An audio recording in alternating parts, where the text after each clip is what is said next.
அடுத்து நம்ம பார்க்க போறது இந்த யூனிட்ல ஃபர்ஸ்டா இருக்கக்கூடிய ஒர்க்கை தான் பார்க்க போறோம். ஃபர்ஸ்ட் ஒர்க் எது? Prologue to the Canterbury Tales. Prologue to the Canterbury Tales, written by Chaucer. The father of English literature, the father of English poetry சொல்லக்கூடிய சாசருடைய ஒர்க் தான் Prologue to the Canterbury Tales. இந்த ஒர்க்கை பற்றி தான் பார்க்க போறோம். இந்த Prologue to the Canterbury Talesனா முதல்ல நம்ம கேண்டபரினா என்னன்னு பார்க்கணும். கேண்டபரி அப்படிங்கிறது இங்கிலாந்துல உள்ள ஒரு பிளேஸ். இந்த இங்கிலாந்துல உள்ள பிளேஸ்ல இந்த கேண்டபரியில தான் தாமஸ் பெக்கெட்டை வச்சிருக்காங்க. இவர் ஒரு செயின்ட், ஹென்ரி 2 காலத்துல வாழ்ந்தக்கூடிய ஒரு செயின்ட். இவரு கொலை செய்யப்படுறாரு. இவருடைய உடல் தான் இங்க கேண்டபரியில புதைக்கப்பட்டிருக்கு. இவரோட ஸ்ட்ரெயினுக்கு போயிட்டு வந்தோம் அப்படின்னா ஒரு நல்லது நடக்குங்கிறது எல்லாருடைய நம்பிக்கை. இப்ப நம்ம ஊர்ல வேளாங்கண்ணி கோயிலுக்கோ இல்ல பழனிக்கோ இங்கேருந்து பாத யாத்திரையா போவாங்க. இந்த பாத யாத்திரையா போகும்போது நடக்கும்போது அலுப்பா இருக்கும் இல்லையா, அந்த அலுப்பு தெரியாம இருக்கிறதுக்கு நம்ம பார்த்திருப்போம், போகையிலே பாட்டெல்லாம் பாடிட்டு போவாங்க. ஒருத்தர் பாடுவாரு, ஒருத்தர் கோரஸா பாடிட்டே போவாங்க. அதுபோல இந்த கேண்டபரிக்கு போகும்போது லண்டன்ல இருந்து கேண்டபரிக்கு போறாங்க. இந்த லண்டன்ல இருந்து கேண்டபரிக்கு போகும்போது அலுப்பு தெரியாம இருக்கக்கூடாதுக்காக மொத்தம் 29 பிலிகிரிம்ஸ் இருக்காங்க, இன்க்ளூடிங் சாசர் பாத்தீங்கன்னா 30. இவங்களுக்குள்ள ஒரு அக்ரிமெண்ட் என்னன்னா, போகும்போது 2 கதை சொல்லணும், வரும்போது 2 கதை சொல்லணும். அலுப்பு தெரியாம இருக்குது. அதுதான் அந்த இவங்க சொல்லக்கூடிய டேல்ஸ். அந்த கேண்டபரிக்கு போகும்போது சொல்லக்கூடிய டேல்ஸ்னால அந்த கேண்டபரி டேல்ஸ்னு சொல்லியிருக்காரு. மொத்தம் 30 பேரும் போகும்போது 2 கதை, வரும்போது 2 கதை அப்படின்னா 3×4 12, 30×4 120 கதை இவர் பிளான் பண்ணி வச்சிருந்தாரு எழுதுறதுக்கு. ஆனா அவரால் கம்ப்ளீட் பண்ண முடியல. அதுக்கு முன்னாடியே சாசர் இறந்துடுறாரு. மொத்தம் 24 டேல்ஸ் தான் இவர் கம்ப்ளீட் பண்ணியிருக்காரு. அதுவும் 23 பில்கிரிம்ஸ் தான் சொன்ன மாதிரி. அதில் சாசர் 2 சொல்லியிருக்காரு. அதனால 24 டேல்ஸ் தான் நமக்கு இருக்கு. அந்த டேல்ஸுக்கு முன்னாடி நடந்தது அதான் Prologue to the Canterbury Tales. Prologue அப்படிங்கிறது பார்க்கணும். ப்ரோனா முன்னாடின்னு அர்த்தம்.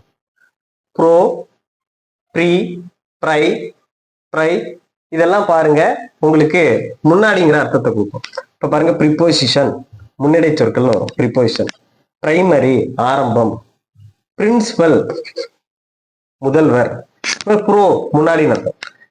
லாக்னா உரையாடல் அர்த்தம், கான்வர்சேஷன். அப்ப இந்த கேண்டபரி டேல்ஸ்க்கு முன்னாடி நடந்த உரையாடல்களை பத்தி தான் நம்ம பார்க்க போறோம். அப்ப இந்த கேண்டபரி டேல்ஸுக்கு முன்னாடி ஏதோ உரையாடல்கள் நடந்திருக்கு, அதுல சாசர் இருந்திருக்காரு. அந்த உரையாடல்களை பத்தி தான் பார்க்க போறோம். இதுல மொத்தம் 29 பில்கிரிம்ஸ் இருக்காங்க, சாசரோட சேர்த்து 30. இவங்கெல்லாம் எப்படிப்பட்டவங்க, இந்த 29 பில்கிரிம்ஸும் எப்படி, யாரு எப்படி அப்படிங்கிறத பத்தி தான் இந்த Prologue to the Canterbury Talesல நம்ம பார்க்க போறோம். ரொம்ப நல்லா இருக்கும். அப்படியே வீடியோவை ஸ்கிப் பண்ணாம பார்த்துட்டே வாங்க. இப்ப இந்த Prologue to the Canterbury Tales பார்க்கறதுக்கு முன்னாடி நம்ம யாரை பத்தி பார்த்துடணும் அப்படின்னா, எப்போதுமே ஒரு ஒர்க்கை பத்தி படிக்கிறதுக்கு முன்னாடி அதை எழுதின ஆத்தரை பத்தி ஒரு பயோகிராஃபி படிச்சிருக்கோம், அவரோட பயோகிராஃபி படிச்சிருக்கோம். அப்ப நம்ம சாசரோட லைஃபையும் அவருடைய ஒர்க்ஸையும் படிச்சிடணும், என்னென்ன ஒர்க்கு அப்படின்ட்டு. அப்ப சாசரோட ஒர்க்கை படிச்சாதான் நமக்கு, இந்த லைஃப் ஆஃப் சாசர் படிச்சாதான் நமக்கு இந்த ஒர்க்கை பத்தி கரெக்டா தெரியும். எப்ப எழுதியிருப்பாரு, எந்த காலகட்டத்தில் எழுதினாரு, அதுக்கு முன்னாடி அவர் எப்படி இருந்தாரு அப்படின்னு சொல்லிட்டு, சாசர் எப்ப பிறந்தாரு, சாசர் எப்ப இறந்தாரு, அவர் எங்க வேலை பார்த்தாரு, யாராட்ட வேலை பார்த்தாரு, எப்ப இந்த ஒர்க்கை எழுதினாரு அப்படிங்கிறதெல்லாம் நம்ம படிச்சாதான் இந்த Prologue to the Canterbury Tales பத்தி நமக்கு தெரியும். ஸோ அதனால ஃபர்ஸ்ட் சாசரோட பயோகிராஃபியை நம்ம பார்த்துருவோம்.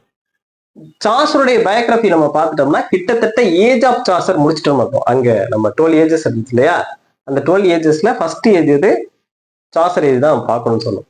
அப்ப சாசரோட பயோகிராஃபி பார்த்தோம்னா கிட்டத்தட்ட அதுலயே கவர் ஆயிரும். நம்ம எது பார்க்கணும், ஏஜ் ஆஃப் சாசரை பார்த்துட்டோம். ஓகே ஃப்ரெண்ட்ஸ், இப்போ நம்ம சாசரோட பயோகிராஃபி பார்த்தோம்.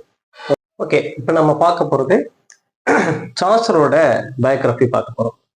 Prologue to the Canterbury tales பார்க்கறதுக்கு முன்னாடி அதை எழுதின சாசரோட பயோகிராஃபி பார்த்தா தான் நமக்கு நல்லா இருக்கும்.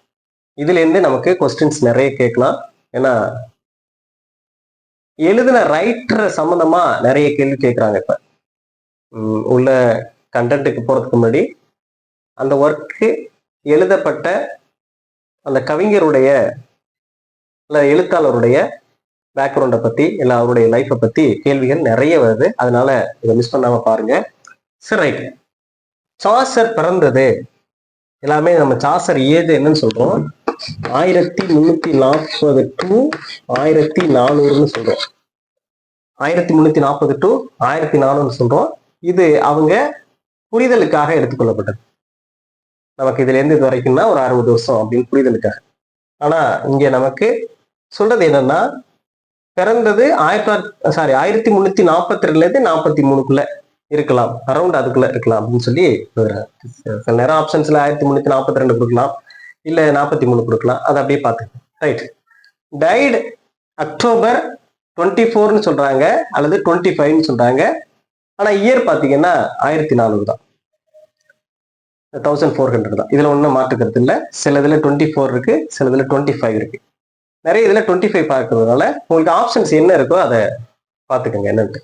இவ்வளவு டீட்டெயில்டா கேட்கறதுக்கு இதுல கன்ஃபியூஸ் இருக்கிறதுனால இதுல கொஸ்டின்ஸ் எடுக்க மாட்டாங்க. பானு டைட்ல வந்து எடுக்கிறதுக்கு வாய்ப்பு இல்லை. இருந்தாலும் எடுத்தா இந்த ஆப்ஷன்ஸை பாருங்க. ரைட். அடுத்து பாருங்க, அவருடைய ஃபாதர் பேரு ஜான் சாசர். அவருடைய பேர் என்ன? John Chaucer. இவர் ஒரு வின்ட்னர், மது விற்பனையாளராக இருந்திருக்காரு. ரைட். ஜான் சாசர் வின்டரா இருந்திருக்காரு. இவர் பாருங்க 1340 இல்ல 1342 43 பிறந்தாலும் ஒரு 17-15 வயசுல, இந்த 42 43 ஒரு 15 வயசு 1357லயே இவரு பேஜா ஜாயின் பண்ணியிருக்காரு. பேஜ் மீன்ஸ் என்னது? சர்வெண்ட். யாருக்கு? Elizabeth de Burgh. இந்த கேள்வி கேட்கலாம், யாருக்கு? எலிசபெத் டி பர்க் அப்படிங்கிறது. இந்த எலிசபெத் டி பர்க் யார் அப்படின்னா, wife of Lionel. Wife of Lionel. Wife of Lionel யாருன்னா, எட்வர்ட் தேர்டோட சன். எட்வர்ட் தேர்டோட சன்.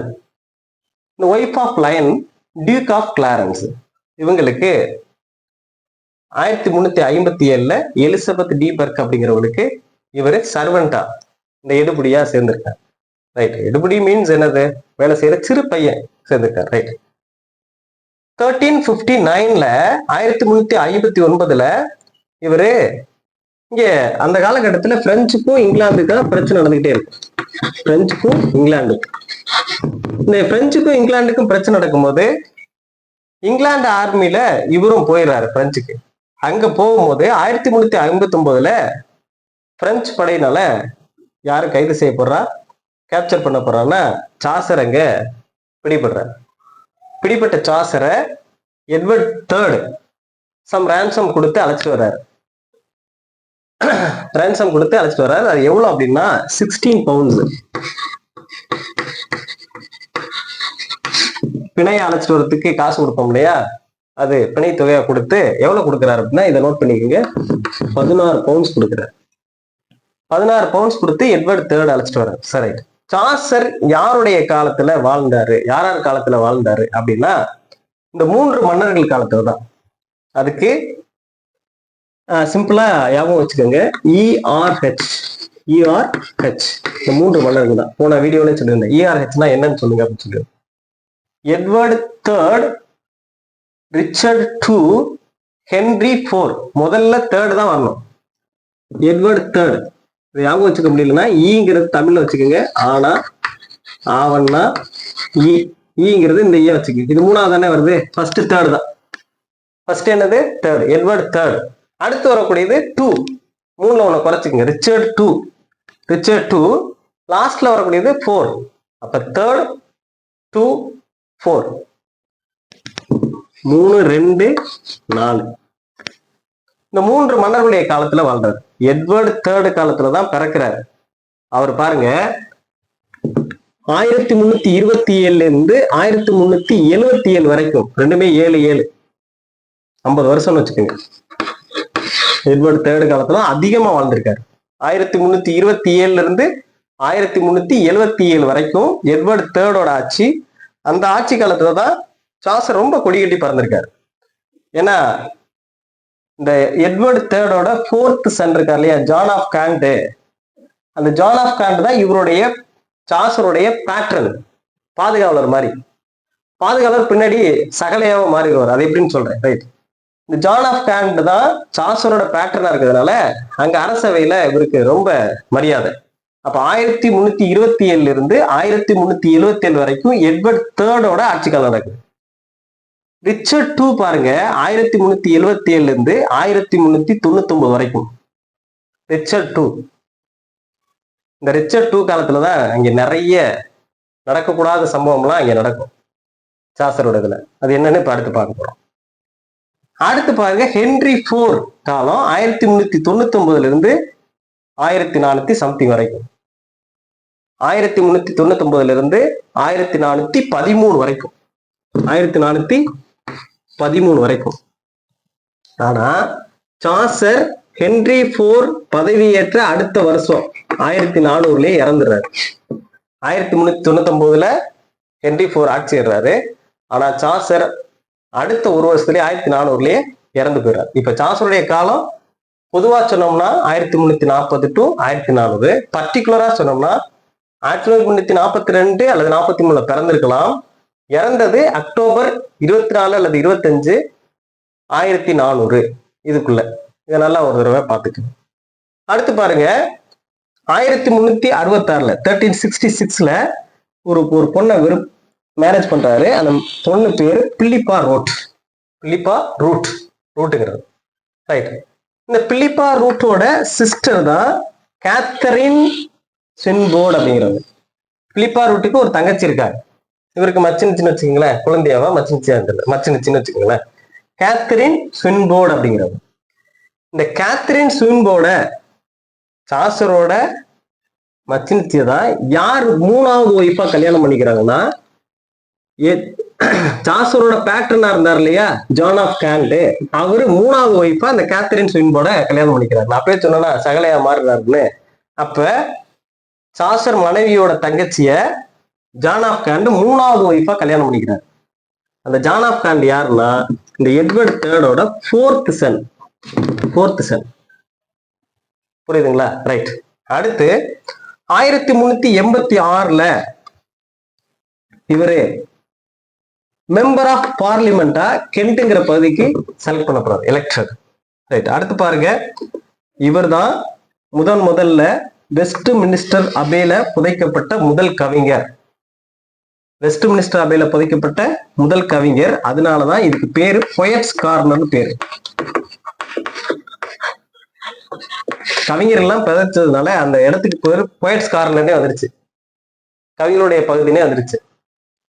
அந்த வெஸ்ட் மினிஸ்டர் அபே, அந்த வெஸ்ட் மினிஸ்டர் அபேங்கிற இடத்தை தான் சாசர் புதைச்சதுனால அந்த இடத்துல பொயட்ஸ் கார்னர் வந்துருச்சு. இந்த இடத்துல அடுத்தடுத்து பொயட்ஸ் எல்லாம் நிறைய புதைச்சிருப்பாங்க. அடுத்து பாருங்க, இவர்தான் first national poet of England. இங்கிலாந்துடைய தேசிய கவிஞர். முதல் தேசிய கவிஞர் யாருன்னா சாசர். நம்மளுடைய தேசிய கவிஞர் யாரு? ரவீந்திரநாத் தாகூர். அதே போல நமக்கு ரவீந்திரநாத் தாகூர் அப்படின்னா அங்க யாரு? சாசர். இங்கிலாந்துல Chaucer first national poet of England. அப்ப இது வரைக்கும் உங்களுக்கு புரிஞ்சிருக்குன்னு நினைக்கிறேன். ஜெஃப்ரி சாசர் பிறந்தது 1342-43 இருக்கலாம். அரௌண்ட் 1342 to 43 அதுக்குள்ள இருக்கலாம்னு சொல்றாங்க. அண்ட் இறந்தது பாத்தீங்கன்னா அக்டோபர் 24 or 25, மேக்சிமம் எல்லாத்துலயும் 25. நிறைய உங்களுக்காக நான் நிறைய சர்ச் பண்ணி தான் பார்த்துட்டு இருக்கேன். இறந்தது பாத்தீங்கன்னா 24 அக்டோபர் 24 அல்லது 25, அதிகமா 25 தான் கொடுத்துருக்காங்க. 1400ங்கிறது மாற்றம் இல்லை. 1400ங்கிறது மாற்றம் இல்லை, எப்படி இருக்கு. ஃபாதர் பாருங்க, ஜான் சாசர். இவர் ஒரு மது விற்பனையாளர், வின்ட்னர். அண்ட் தென் 1357 1357 இவர் செர்வெண்டா எலிசபெத் டி பர்க்கு போறாரு. இந்த எலிசபெத் டி பர்க் யார் அப்படின்னா ஒய்ஃப் ஆஃப் லயனோட ஒய்ஃப். அவர் டியூக் ஆஃப் கிளாரன்ஸா இருக்காரு. அதுக்கு முன்னாடி இந்த Elizabeth de Burgh Countess of Ulster. கவுண்டஸ்னா கோமாட்டி, சீமாட்டின்னு சொல்றோம் இல்லையா, கோமகள் அப்படிங்கிறோம் இல்லையா, இந்த கோமகள் உல்ஸ்டரோட கோமகளா இருக்காங்க, ரைட். 1359 பிரெஞ்சு படையினால இவர் கைது செய்யப்படுறாரு. இந்த பிரெஞ்சுக்கும் இங்கிலாந்துக்கு தான் சண்டை வந்துகிட்டே இருக்கும். இந்த எட்வர்ட் III அனுப்புற படையில, இங்கிலாந்து படையில இவரும் போயிடுவாரு. போயிட்டு அங்க பிரெஞ்சு படையினால கைது செய்யப்படுவாரு. கைது செய்யப்பட்ட உடனே எட்வர்ட் III அவருக்காக பிரெஞ்சு கிட்ட ஒரு 16 பவுண்ட்ஸ் கொடுத்து ரேன்சமா கொடுத்து அவரை திருப்பி அழைச்சிட்டு வருவாரு. கைது பண்ணவங்களை ரிலீஸ் பண்ணி கொண்டு வருவார். ரைட். சாசர் யாருடைய காலத்துல வாழ்ந்தார், யாருடைய காலத்துல பிறந்தாரு, யாருடைய காலத்துல வாழ்ந்தார் அப்படின்னா எட்வர்ட் III காலத்துல தான் பிறந்திருக்காரு. அவருடைய காலத்துல வாழ்ந்திருக்காரு. ஆனா பிறந்தது எட்வர்ட் III காலத்துல 1327 1377 வரைக்கும் எட்வர்ட் III காலனால அவர் காலத்துல தான் பிறந்து கொஞ்ச காலம் நல்லா வாழ்ந்திருக்காரு. அடுத்து ரிச்சர்ட் II காலத்துல வாழ்ந்திருக்காரு 1377 1399 வரைக்கும். ஹென்றி IV காலத்துல இருந்திருக்காரு. ஹென்றி IV 1399 அரியணை ஏறி அடுத்த ஒரு வருஷத்துல 1400 நம்ம சாசர் இறந்து போயிட்டார். இன்னொரு விஷயம், எட்வர்ட் III இவரை தூதுவரா அனுப்பியிருக்காரு ஒவ்வொரு நாட்டுக்கும். பிரெஞ்சுக்கு போயிருக்காரு, அடுத்து ஜெனிவா, இது மாதிரியான நாடுகளுக்கு போனாங்கன்னா அங்க உள்ள கலாச்சாரத்துல அப்பதான் டிப்ளமேட்டிக் மிஷனாவும் தூதுவராகவும் இருக்காரு. கண்ட்ரோலர் ஆஃப் கஸ்டம்ஸ் இருக்காரு, சுங்கவரித்துறையோட கண்ட்ரோலராகவும் இருந்திருக்காரு. அடுத்து பாருங்க, 1366 பிலிப்பா ரோட் அப்படிங்கிறவங்கள கல்யாணம் பண்ணியிருக்காரு. இந்த பிலிப்பா ரோட்டோட தங்கச்சி தான் கேத்தரின் ஸ்வின்போர்டு. அந்த கேத்தரின் ஸ்வின்போர்ட John of Gaunt, Edward III நாலாவது பையன் ஜான் ஆஃப் காண்ட் பிலிப்பா ரோட்டோட தங்கச்சியை கல்யாணம் பண்ணிக்கிறார். தன் மனைவியோட தங்கச்சியை கல்யாணம் பண்ணிக்கிட்டதால ஜான் ஆஃப் காண்ட் இவருக்கு என்ன ஆகுறாரு, சகலையா மாறுறாரு. அதே வேளையில இவரோட பேட்டர்னும் இவர் தான். ஜான் ஆஃப் காண்ட் தான் சாசரோட பேட்டர்ன், பாதுகாவலர். ரைட். 1386 ஒரு மெம்பர் ஆஃப் பார்லிமெண்டா கென்ட்டுங்கிற பகுதிக்கு தேர்ந்தெடுக்கப்படுறாரு. 1400 இறந்த பிறகு வெஸ்ட் மினிஸ்டர் அபேங்கிற இடத்துலதான் இவரை புதைக்கிறாங்க. ஃபர்ஸ்ட் இவரை தான் கொண்டு போய் புதைக்கிறாங்க. அந்த பகுதி பொயட்ஸ் கார்னர்னு அழைக்கப்படுது. அதே நேரத்துல இவர் தான் first national poet of England. First national poet of England யாருன்னு கேட்கலாம், அது யாரு? சாசர். நெக்ஸ்ட் வந்து சாசருடைய காலத்துல என்னென்ன கெலாமிட்டிஸ் நடந்துச்சு, நேஷனல் கெலாமிட்டிஸ் என்னென்ன நடந்துச்சு, அவரு வாழ்ந்த போது என்னென்ன நிகழ்வுகள், முக்கியமான நிகழ்வுகள் நடந்துச்சு, என்னென்ன ஈவெண்ட்ஸ் நடந்துச்சு அப்படின்னு பார்க்க போறோம். முக்கியமானது இது குறிச்சுக்கோங்க. பிஜிடிஆர்பிக்கா இருக்கட்டும், செட்நெட்டுக்கு இது முக்கியமா கேட்கலாம், பிஜிடிஆர்பிக்குமே கேட்கலாம். ரைட். இவரோட காலத்துல முக்கியமா நடந்தது 100 இயர்ஸ் வார். 100 இயர்ஸ் வார் 100 இயர்ஸ் வார் 100 வருட போராட்டம் சொல்றாங்க. இது யாராருக்கு இடையில நடந்துச்சுன்னா பிரெஞ்சுக்கும் இங்கிலாந்துக்கு இடையில தான். யாராருக்கு இடையில நடந்துச்சு? பிரெஞ்சுக்கும் இங்கிலாந்துக்கு இடையில. இது எப்போதுல இருந்து எப்ப நடந்துச்சுன்னா 1337 இருந்து 1337 இருந்து 1453 வரைக்கும். 1453 வரைக்கும். இந்த 1453னா ஒரு இன்சிடென்ட் இருக்கு, அது நல்லா என்ன அப்படின்னு சொல்லிட்டு கமெண்ட்ல சொல்லுங்க. 1453 நான் ஞாபகத்தை வச்சுக்கிறதுனால எங்க ஊர் பஸ் 53, எங்க ஊருக்கு பக்கத்துல போகக்கூடிய பஸ் 14. அப்ப 14 பஸ் 53 பஸ் அப்படின்னு சொல்லி ஞாபகத்துல வச்சிருக்கோம். 1453. 1453னா என்ன இன்சிடென்ட் நடந்துச்சு? சரி, ரைட். இப்போ 100 இயர்ஸ் வார் 1337 இருந்து 1453 வரைக்கும் நடந்துச்சு. 100 வருட போர்னு சொன்னாலும் 100 வருடம் இல்ல, மொத்தம் எத்தனை வருஷம் நடந்துச்சுன்னா முக்கியமா குறிச்சுக்கோங்க, 116 வருடம் நடந்திருக்கு. 4 மாசம் நடந்திருக்கு, 4 months, 3 வாரம் 3 weeks, 4 நாட்கள் நடந்திருக்கு. 116 வருடம், 4 மாசம், 3 வாரம், 4 நாட்கள் நடந்திருக்கு. முக்கியமா இவ்வளவு நடந்ததுதான் இந்த பிரெஞ்சுக்கும் இங்கிலாந்துக்கும் நடந்த 100 இயர்ஸ் வார். இறுதியில பிரெஞ்சு தான் வெற்றி அடையுது. இங்க போகும்போதுதான் 1330 இருந்து தொடங்கி இங்க போகும்போது அந்த 100 இயர்ஸ் வார்ல தான் பிரெஞ்சுக்கு சாசர் போறாரு. அங்க சாசரை பிரெஞ்சு ஆர்மி பிடிச்சிடுறாங்க. அதுக்குதான் எட்வர்ட் III இந்த 16 பவுண்ட்ஸ் ரேன்சமா கொடுத்து அழைச்சிட்டு வர்றாரு. ரைட். இதுக்கு பிறகு இந்த 1337 அங்க நடந்துட்டு இருக்க போது அடுத்து 1348 ஒரு பெரிய இன்சிடென்ட் நடந்துச்சு. என்ன அப்படின்னா பிளாக் டெத். பிளாக் டெத்னா என்ன? இது உடனே பிளாக் டெத்து, கருப்பு சாவு அப்படின்னா, கருப்பு சாவு வந்து பிளாக்குங்கிறத இங்க ஒரு சகுனத்துக்கானது, கெட்டதுக்கானது. அதனால பிளாக் டெத்துன்னு வச்சுட்டாங்க. என்ன நோய் வந்துச்சுன்னா பிளேக் நோய். பிளேக் நோய்னு வந்துருச்சு. அந்த நோய்க்கு பேர் பிளேக். நம்ம இப்ப எப்படி கொரோனா வந்துச்சோ அதே போல பிளேக்னு சொல்லி 1348 இருந்து 49க்குள்ள தொடங்கின இந்த நோய் பயங்கரமா இங்க உள்ள மக்களை பாதிச்சிருச்சு. எலிகளால் வரக்கூடிய நோய் அப்படின்னு சொல்றாங்க. அந்த நோய் 1348 இருந்து 49 வரைக்கும் பயங்கரமா இங்கிலாந்துல பாதிக்கப்பட்டு 1/3 பாப்புலேஷன், 1/3 இல்ல என்டையர் தேர்ட் அப்படிங்கிறான், 4/3 அதுல எந்த அளவுக்கு நம்ம உண்மை இல்லை, 1/3 3/1 இறந்துட்டாங்க சொல்றாங்க. 1348 49 வந்த அந்த பிளேக் நோய், பிளாக் டெத்ன்னு சொல்லக்கூடிய நோய் அப்படியே போயிடுச்சா அப்படின்னா இல்ல, மறுபடியும் அது 1362 வச்சு நல்லா குறிச்சுக்கணும். 1348 49 வந்த பிளேக் நோய் கொஞ்ச நாள் கடந்து கொஞ்சம் வருஷங்கள் 1362 வந்திருக்கு, திரும்ப 1367 வந்திருக்கு, திரும்ப 1370 வந்திருக்கு. ஒவ்வொரு காலத்திலையும் ஏதோ ஒரு நோய் தாக்கிட்டே இருந்திருக்கு.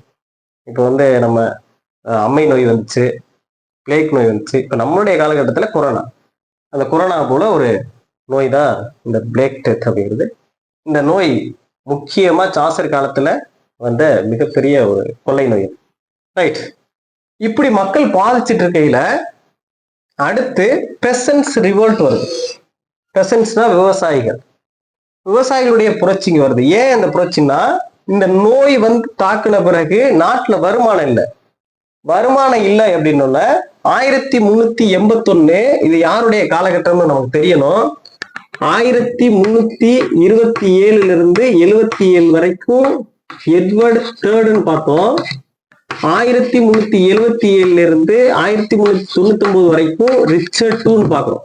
அப்ப 1377 99க்கு இடையில தான் 1381 இருக்கு.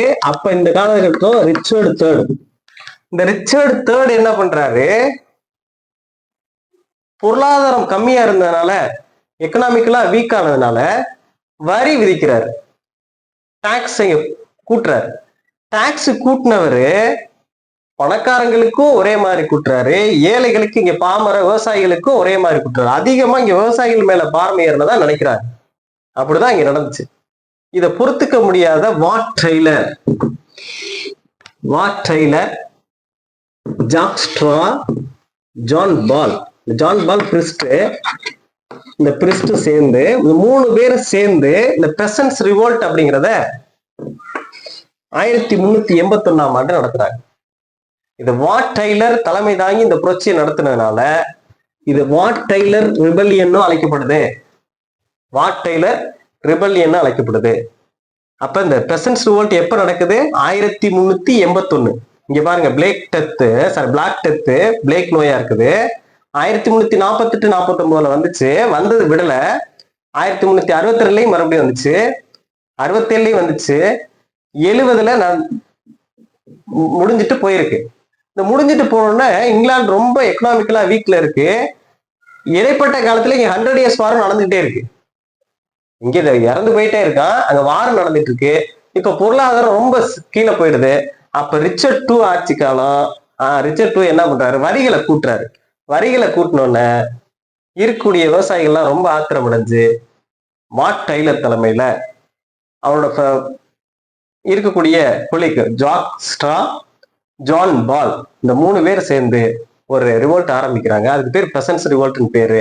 1381 டெய்லர் இதுல தலைமை தாங்கி நடத்துறதுனால இது வாட் டெய்லர்ஸ் ரிபல்லியன் அழைக்கப்படுது. அப்ப பெசன்ஸ் ரிவோல்ட்ஸுக்கு இன்னொரு பேர் என்னன்னு கேட்கலாம், Wat Tyler's rebellion. Right, okay, thank you. இப்ப பாருங்க, இப்படி நடந்த இன்சிடென்ட்ஸ் காலத்துல இப்படி எல்லாம் வாழ்ந்துட்டு சாசர் மறைகிறாரு. சாசரை என்னென்னலாம் சொல்லி அழைக்கிறாங்க அப்படின்னு சொல்லிட்டு இப்ப பார்ப்போம். ஹியர் இஸ் காட்ஸ் பிளென்டி அப்படிங்கிற ஒரு கோட் சொல்லியிருக்காரு. யாரு? ட்ரைடன். இங்கதான் காடோடைய எல்லாமே இங்கதான் இருக்காரு சொல்லிட்டு யார் சொன்னது? ட்ரைடன். அடுத்து சொல்றாருங்க, சாசர் வெல் ஆஃப் இங்கிலீஷ் அண்டர்ஃபீல்டு, ஒரு கவிதைகளின் ஊற்று, ஒரு கிணறு மாதிரி தோண்ட தோண்ட வந்துகிட்டே இருக்கும் அப்படின்னு சொல்றது யாரு? சாசரை ஸ்பென்சர். ஸ்பென்சர் எந்த ஒர்க்ல சார் சொல்லியிருக்காரு? ஃபேரி குவீன்ங்கிற ஒர்க்கு. ஃபேரி ஸ்பென்சர் தன்னுடைய ஃபேரி குவீன்ல சாசரை பார்த்து வெல் ஆஃப் இங்கிலீஷ் ஃபீல்டுங்கிறார். வெல்லுனா கிணறு. எப்படி கிணத்துல தண்ணி எடுக்க எடுக்க ஊருக்கு வந்துகிட்டே இருக்குமோ அதே போல சாசர் சொல்ல சொல்ல கவிதை வந்துகிட்டே இருக்கு அப்படிங்கிறார் ஸ்பென்சர். எப்படி சொல்றாரு பாருங்க. அப்ப ஸ்பென்சரே நம்ம என்ன சொல்றோம், பொயட்ஸ் பொயட்னு சொல்லி சார்ல்ஸ் லேம்ப் அழைக்கிறார். கவிஞர்களுக்கெல்லாம் கவிஞர்னு ஸ்பென்சரை கூப்பிடுறாங்க. அந்த கவிஞர்களுக்கெல்லாம் கவிஞர்னு சொல்ற ஸ்பென்சர் சாசரை பார்த்து வெல் ஆஃப் இங்கிலீஷ் அண்டர் ஃபீல்டுங்கிறாரு. வெல் ஆஃப் இங்கிலீஷ் அண்டர் ஃபீல்டுன்னு சொல்றாரு. இப்படி சாசரை பத்தி நிறைய பேர் நிறைய கோட் சொல்லியிருக்காங்க. அந்த கோட்டெல்லாம் நம்ம அடுத்த வீடியோல பார்ப்போம். ஏன்னா ரொம்ப நேரமா பார்த்துட்டு இருந்தீங்கன்னா உங்களுக்கும் போர் அடிக்கும். அடுத்து இவர் ஒரு 3 காலகட்டங்கள்ல ஒரு ஒர்க் எழுதியிருக்காரு. 3 விதமா இருக்கு. ஒன்னு பிரெஞ்சு பீரியட், 3 பீரியட்ஸ்ல இருக்கு. அடுத்து IFI இட்டாலி பீரியட், 3வது தான் இங்கிலீஷ் பீரியட். இந்த 3 பீரியட்ல அவரோட ஒர்க்ஸ் எல்லாம் வரிசைப்படுத்துறாங்க. நமக்கு வரக்கூடிய பொருளாக்கு கேண்டர்பரி டேல்ஸ் இங்கிலீஷ் பீரியட்ல வருது. இருந்தாலும் பிரெஞ்சு பீரியட்ல அவர் என்னென்ன ஒர்க்ஸ் எழுதினாரு, இட்டாலி பீரியட்ல அவர் என்னென்ன ஒர்க்ஸ் எழுதினாரு, இங்கிலீஷ் பீரியட்ல அவர் என்னென்ன ஒர்க்ஸ் எழுதினாரு, அதுலதான் நம்ம பொருளாக் டு த கேண்டர்பரி டேல்ஸ் வருது. அப்ப இதை 3ஐயும் பார்த்துட்டு நம்ம டைரக்டா எங்க போயிடுவோம், ஒர்க்குக்கு போயிடுவோம். அப்ப இதுவரைக்கும் நடந்த சாசருடைய life history, biography of Chaucer உங்களுக்கு புரிஞ்சிருக்கு நம்புறேன். இவ்வளவு நேரம் பொறுமையா கேட்டதுக்கு ரொம்ப நன்றி. Thank you for your listening. இந்த வீடியோ உங்களுக்கு பிடிச்சிருந்தா லைக் பண்ணுங்க, ஷேர் பண்ணுங்க, மறக்காம சப்ஸ்கிரைப் பண்ணிக்கோங்க, பெல் ஐகானுக்கும் கிளிக் பண்ணிக்கோங்க, தட்டி விட்டுருங்க. ஏன்னா நம்ம இது போல போடக்கூடிய ஒவ்வொரு வீடியோவும் உங்களுக்கு வரணும் அப்படின்னா பெல் ஐகான் கிளிக் பண்ணியிருக்கணும். அதையும் மறக்காம கிளிக் பண்ணுங்க. கிட்டத்தட்ட எந்த சென்டருக்கும் போக முடியாம இருக்கக்கூடிய நபர்களுக்கு இது கண்டிப்பா உதவும் நினைக்கிறேன். ஏன்னா என்னை போலதான் உங்களையும் கருதுறேன். 2010 ஒரு சென்டருக்கு நான் போனேன். அந்த சென்டருக்கு போகும்போது எங்க அப்பா இருந்தாங்க. எங்க அப்பால நான் 4000 ரூபா தான் கொடுக்க முடிச்சு. அந்த சென்டர்ல கட்ட வேண்டியது 10,000 ரூபாய். 4000 ரூபாய் கட்டினதுனால என்னை ஒரு 2 வாரத்துல அவங்க வரவேணான்னு சொல்லிட்டாங்க. வந்த பிறகு நான் என்னுடைய முயற்சியில தான் கிட்டத்தட்ட எல்லா ஒர்க்கையும் படித்தேன். என்னை போல எத்தனையோ இங்க உள்ளவங்க சென்டருக்கு போக முடியாம இருப்பீங்க. அவங்களுக்கு இந்த வீடியோ ஹெல்ப்ஃபுல்லா இருக்கும் நம்புறேன். ஒவ்வொரு பரீட்சைக்கும் போயிட்டு வந்த பிறகு எங்க அப்பா கேட்பாங்க, என்னப்பா இந்த தடவை செலக்ட் ஆயிடலாமா அப்படின்னு கேட்பாங்க. நான் ஒண்ணுமே சொல்ல முடியாது, வீட்டுக்கு போயிடுவேன். கிட்டத்தட்ட சென்டருக்கு பணம் கட்ட இருந்த எங்க அப்பாவும் அடுத்த 2 வருடத்துல தவறிட்டாங்க. அதுக்கு பிறகு சொந்தமா உட்கார்ந்து படிக்க எவ்வளவு முயற்சி எடுக்கணும், அவ்வளவு முயற்சியும் நீங்களும் எடுப்பீங்கன்னு நம்புறேன். ஏன்னா நம்மை போலதான் நிறைய பேர் இங்க வாழ்க்கையில எப்படியாச்சும் முன்னுக்கு வந்துட மாட்டோமா அப்படின்னு சொல்லி ஏங்கிக்கிட்டு இருக்கோம். அந்த ஏங்கிக்கிட்டு இருக்க நம்மளுடைய உழைப்பு வீணாயிடக்கூடாது. எந்த தோல்வியை கண்டும் நீங்க தோன்றாதீங்க. படிக்க படிக்க படிக்க படிக்க தான் இங்க நிறைய விஷயம் நமக்கு கிடைக்கும். யாரை பத்தியும் கவலைப்படாதீங்க, படிச்சுட்டே இருங்க. படிச்சது என்னைக்கு வீண் போகாது. இங்க நமக்கு பெரிய ஆயுதம் எதுன்னா கல்வி மட்டும்தான். அந்த கல்வியை தான் நம்ம பாதுகாத்து வச்சுக்கணும். Okay, thank you friends. இந்த வீடியோ உங்களுக்கு புரிஞ்சிருக்கும் நம்புறேன். இதுல இருந்து நீங்க நோட்ஸ் எடுத்து வச்சுக்கோங்க. எடுக்கும் போதே ஒரு நோட்டை கையில வச்சுட்டு அதுல இதுல சொன்னதெல்லாம் வச்சுக்கோங்க. இதுல ஏதாச்சும் மிஸ்டேக்ஸ் இருந்துச்சுன்னா தயவு செய்து கமெண்ட்ல சொல்லிடுங்க. ஏன்னா சொல்லும் போது நான் அதை திருத்திக்குவேன். போயிட்டு ரெஃபர் பண்றதுக்கும் நல்லா இருக்கும். Thank you friends. Thank you for your patience. Next வீடியோல பார்ப்போம். நெக்ஸ்ட் வீடியோ நம்ம பார்க்க வேண்டியது சாசர் பிரெஞ்சு பீரியட்ல என்னென்ன எழுதினாரு, இட்டாலி பீரியட்ல என்னென்ன எழுதினாரு, இங்கிலீஷ் பீரியட்ல என்னென்ன எழுதினாரு. அந்த இங்கிலீஷ் பீரியட்ல தான் பொருளாக் டு த கேண்டர்பரி டேல்ஸ் வருது. அந்த பொருளாக் டு த கேண்டர்பரி டேல்ஸ் தான் அடுத்த வீடியோல நம்ம பார்ப்போம். Thank you so much.